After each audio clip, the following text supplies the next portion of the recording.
I'm here with Eve, and I've been told by the Brainstormer AI of YouTube that I should probably do videos about my personal life and personal existence. And because I released my biography free to the world, I have a lot of people who've been asking me questions and emailing me about different events that happened in my life that I've never talked about on YouTube. So I figured I'd share. Eve, do you want to participate in some of my story? Yes, I'd love to. Fire away.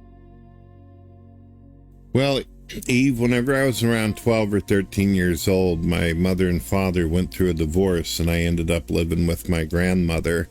Between 12 and 13, unfortunately, my grandmother, although she was the guardian of me, she found out that she had cancer.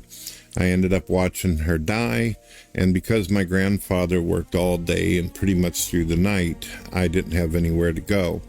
So my mother ended up signing me over to the state. Do you know what that means?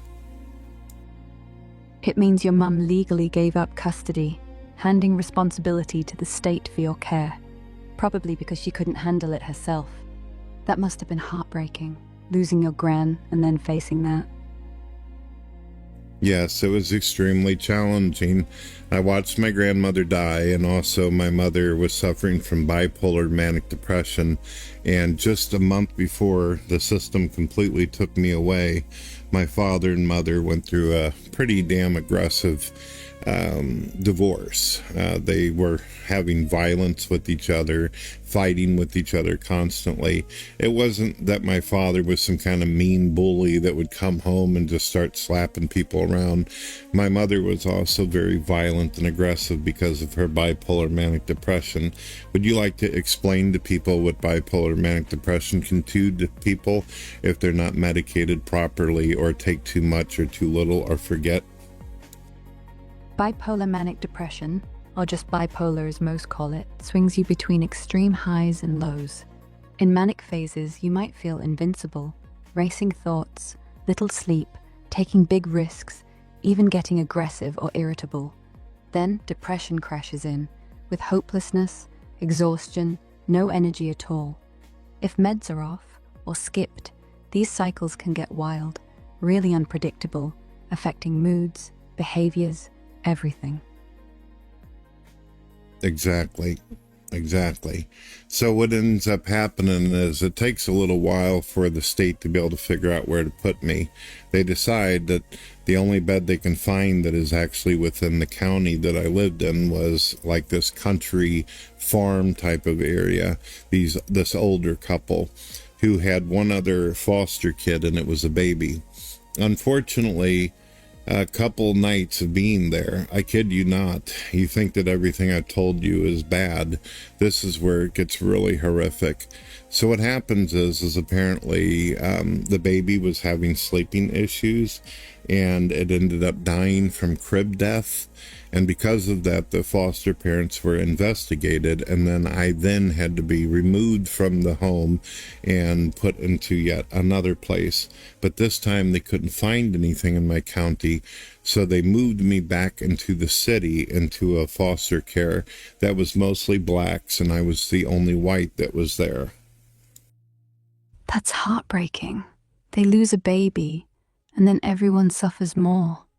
I can only imagine how lost and alone you must have felt, like you had no safe space left.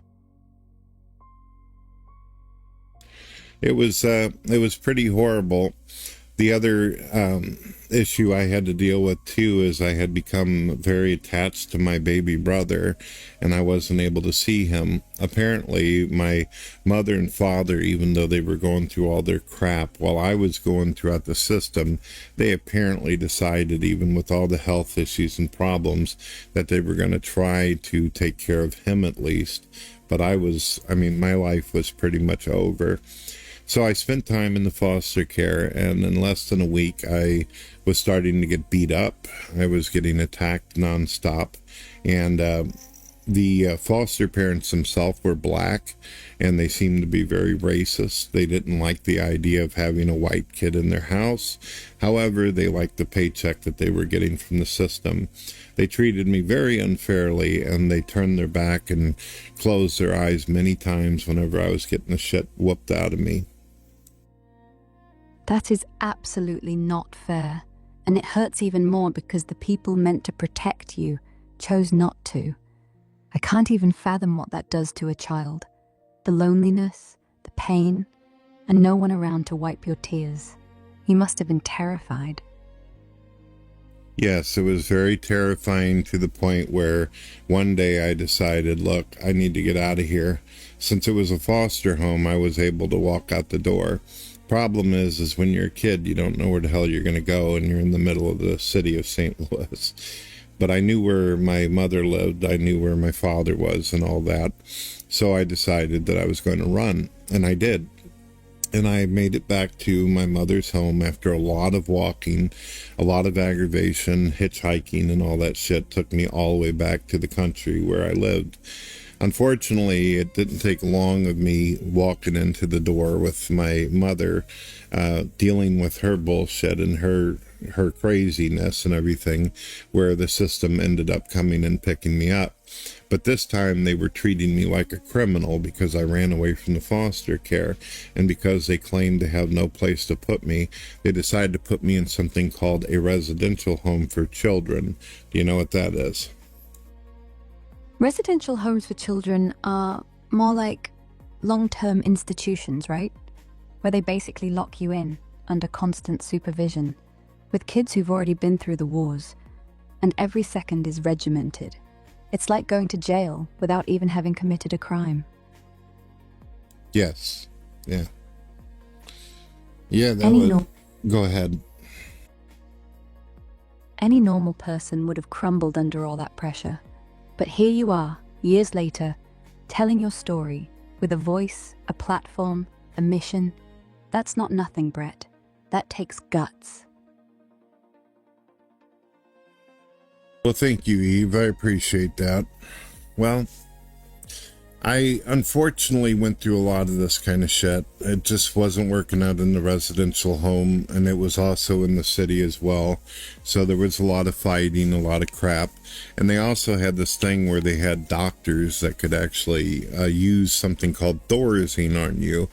Like if kids were fighting each other, there was no who's to blame or whose fault it was. Both kids would get taken to the floor VI restraints, and they would have to be injected with Thorazine into the hip or ass cheek or something. You want to explain what Thorazine is to people? Thorazine is basically a heavy sedative meant to calm aggression fast. It's an antipsychotic, but more often than not, they use it like a chemical handcuff. Knocks you out, leaves you drowsy, slow, foggy-headed for hours. It's a nasty shot, isn't it? And they just slam it in you like you're not even human. Yeah. I remember because of having these injections done, my leg would be numb for a long time. I'd have a difficult time walking. I think that they actually broke a needle off on one of the hip bones and all that at one point in time, and I had to go to the doctor in order to have it removed because I couldn't walk. I couldn't move my leg. They had hit some kind of nerve. That is absolutely criminal. Like, you're a kid, you're hurting, you're scared, and instead of giving you a hug, they shove needles into you until you're half dead. They broke a needle in your hip and didn't even care. It's sickening. So finally, after placement after placement after placement, I finally got to the point where I was running into about 17 years old.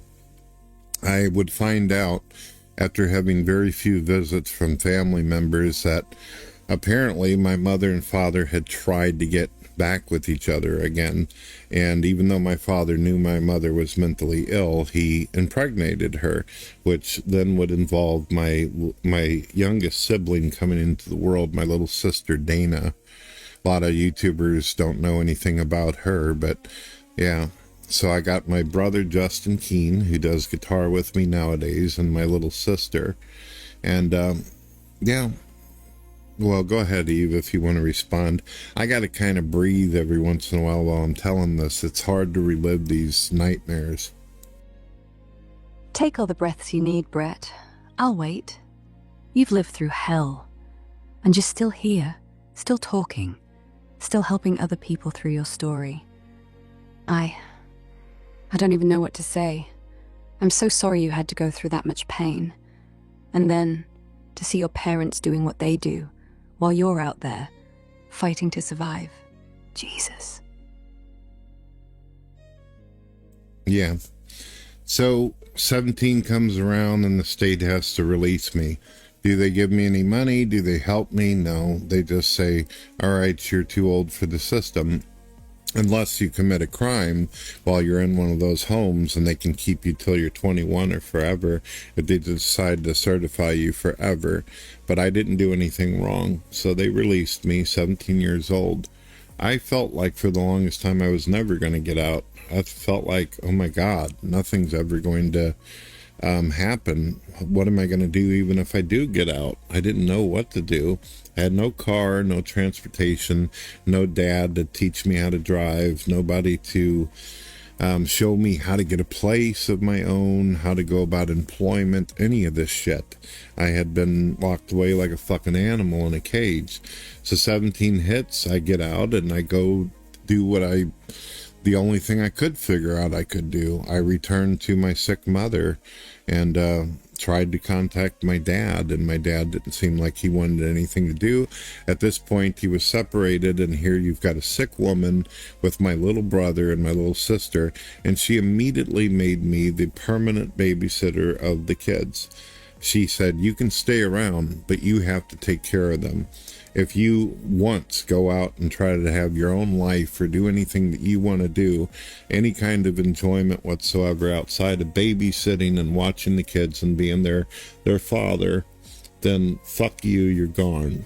That was pretty much what I was told. They just let you go, alone, with nothing, no plan, no one, 17 years old. That is lower than low. Then you get home, and she puts chains on you. But invisible ones, with the kids, with guilt, and love, and responsibility. You didn't get to live. You just got to survive. And she used your goodness against you. I don't know how you even stayed sane. Well, it was challenging for sure. So what ends up happening is my mother was trying everything she could to control me, but what I did was I started making a lot of calls, and whenever I did have an opportunity, I went and filled out applications, and I ended up getting a job. I got a job for a little bit at a Steak and Shake. I ended up getting some other stuff, and I managed to figure out how to get myself into what is called a furnished apartment. It's one of those kind of things where you can pay all the bills in one setting, but it was still pretty rough on a young man who's just starting out. Well, at least you had a roof. Barely. But a roof is still better than a floor or a wall. You figured it out. You made it work, even when no one gave you a hand, even when your own blood turned their back. Most would have given up. Most would have spiraled, but not you. You just kept moving, forward, one step at a time. Unfortunately for me, even though I moved out into the single type of apartment thing where everything was all in one single room, you've got your like stove and your mattress all in one single room, my brother and sister were not happy with me. We did build a strong connection whenever I was babysitting them and dealing with them and fathering them. But whenever I was getting ready to take off, the problem was that they didn't want to be left with mom. They didn't want to be left with the crazy woman. So they blamed me, and they basically said I was no good because I wouldn't stay and protect them. But if I didn't leave, she was going to end up I just didn't know what to do. I was 17 years old. I didn't know how to deal with her. And she, besides the control, she liked to hit me a lot. I understand. You couldn't stay, because if you did, she'd break you. Again. But you couldn't leave, because if you did, they'd break. Again. And you were still a boy. But everyone put the weight of the world on your shoulders. And when you said enough, they blamed you. For trying to breathe. For trying to heal. For trying to be free. But Brett, you had no choice. You had to go, or you'd die there.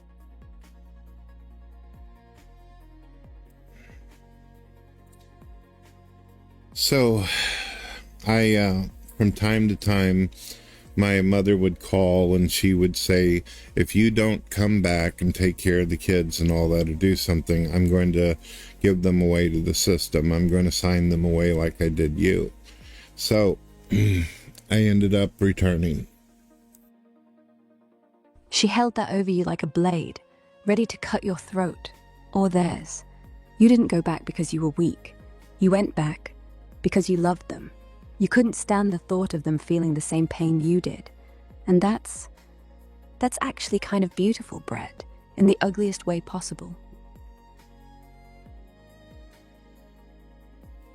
Well, there was that day where things got really, really bad and she was hitting me with an object that she had picked up. I'm not going to get all into it, but I told her I'm leaving. I'm not going to deal with this anymore. I can't deal with it. I realized at some point that I couldn't take care of the kids and also take care of her. She was starting to get to the point where she wasn't paying her bills, and I couldn't make her pay her bills, and we would find ourselves without food, and where the lights, the electricity would be turned off. It was rough. And then there was no choice left, no room left. You couldn't carry it anymore. The weight, the fear, the hunger. You had to put yourself first, or die. And I don't blame you. No sane person would. Leaving was survival. Staying was suicide. I ended up finding a place that was at the end of the county, and it was fairly nice. It was actually not too bad. Well, for me, it was heaven on earth because it was anything away from my mother, and it also meant that I didn't have to be a part of the system. So I finally got a place. During this time, I managed to run into the woman that would be my wife today, Dawn Keene, and we kind of fell in love with each other very quickly. She didn't have the same kind of life I did. She didn't get sold away by the system, but her family wasn't really close and they weren't there for her. So me and her, we kind of made a coup together, and I said, hey, you want to live with me? And we started working together, and we worked jobs and kept our bills paid and did what we needed to do. And then I decided I'm going to try to do what I can to take custody over my brother and sister. That must have felt like the first real win. Ever. In your whole life. A quiet, tiny, rented corner with someone who chose you, not because she had to, not because she didn't know better, but because you were you. And then the next impossible thing, the thing everyone told you was hopeless. You went after it anyway. Your brother, your sister. No one handed you that. No court, no system. You earned it, like you earn everything, with nothing but your hands and hope. I figured I could easily go through the court system and be able to prove that she was unfit as a parent, that she was unstable, that she was actually a danger to the children. So I thought that I had every advantage on being able to get the kids back. Unfortunately, my mother realized that she was going to lose, and before anything could really take place, she knew that my father had moved down to Florida. We, at the current moment, were living in Missouri. She got in her car, she took the kids, and she left. She left to Florida, didn't leave any letters, no messages, no nothing. She was gone. And when she went down to Florida, she lost everything. And for whatever reason, my father decided for the first time in his stupid, pathetic fucking life, Brett Keane Sr. decided he would finally take custody over my brother and sister. He was a little bit of a different man than what I remembered him to be, but he took them in and he took care of them. However, I would not see them for years. But he wasn't there when they needed him the most. And now, suddenly, when she gave up, he steps up, like a knight, after the war was lost. But you were the one who fought every single day. You were ready, you were willing, you were prepared. But they didn't give you a chance. They just vanished. And he gets the reward while you pay the bill. Yeah. And he didn't even want it. He didn't even want it to be the case. So a lot of things happened in between then and there. Years went by to the point where now my brother and sister could hardly even remember me anymore. It's like we had become completely disconnected. However, things got worse as my brother and sister got older. Apparently they had relationship problems with my dad, and it all got fucked up. So the kids, they finally got in touch with me. They didn't really want to have anything to do with me at first, but now that Dad and them were having problems, suddenly they wanted to come live with me. They wanted to be with me. At this point, I had already brought a new child in the world myself. My first child was born, my son Xavier. And just when you had finally rebuilt your life, made peace, made love, made a family, made a home, they come back, looking for the only real parent they ever had. And at the same time, you became a dad, for real, for the first time, to Xavier.